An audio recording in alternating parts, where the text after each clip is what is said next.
Oui. Ah bon, et il t'a dit quoi? Rien, il m'a dit qu'il voulait pas qu'on se sépare. Mais je peux pas lui demander d'abandonner tous ses rêves pour moi. Du coup, je crois que je vais faire ce que tu m'as dit. Même s'il part étudier à Oxford, on va quand même essayer de rester ensemble. On aura une relation à distance.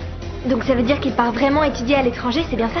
Non, je vais rester ici. Je veux pas être loin de Nina. Quoi? Tu vas renoncer à ton avenir pour elle?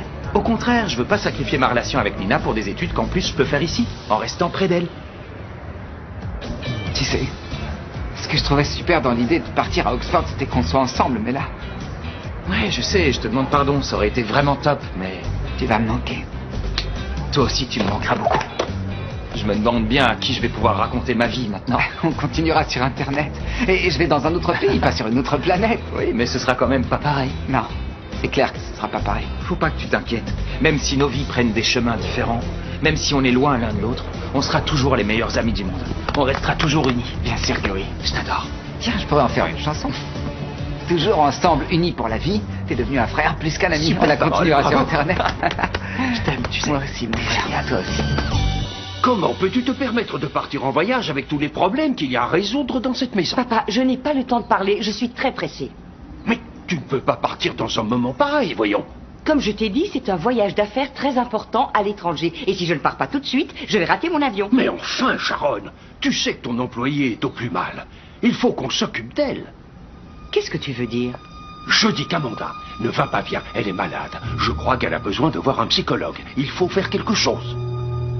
Pour commencer, l'autre jour, on a découvert que son fameux fiancé, ce Jorge Luis, avec qui elle dit qu'elle va se marier, n'a jamais existé.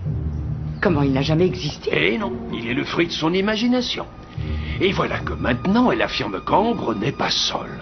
Ah, qui sait maintenant quelle va être sa prochaine absurdité? Pauvre femme, c'est une chose très sérieuse. Nous sommes tous très préoccupés par ce qui se passe.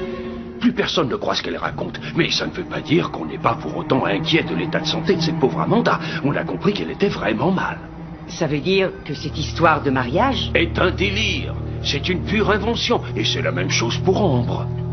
Je comprends qu'elle traverse une période compliquée, mais ce n'est pas une raison pour raconter des mensonges pareils, parce que ce qu'elle a fait est vraiment grave. Enfin, Sharon, Amanda ne se rend pas compte de ce qu'elle dit. C'est vrai, tu as raison. Il faut aider Amanda, elle ne sait pas ce qu'elle dit. On va l'aider, bien sûr. C'est terrible. On ne peut pas la laisser traverser ça toute seule. C'est une femme très gentille. Bien évidemment.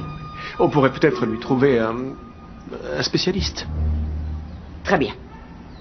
Annulez les billets d'avion. C'est bien. Ray, nous ne pouvons pas nous absenter. Ce qui se passe est bien plus important. Merci, ma fille. Merci d'accepter de changer tes plans. Oui, je vais m'occuper d'elle, papa. C'est bon. Très bien. Fouille dans tes contacts et trouve-lui le meilleur des spécialistes.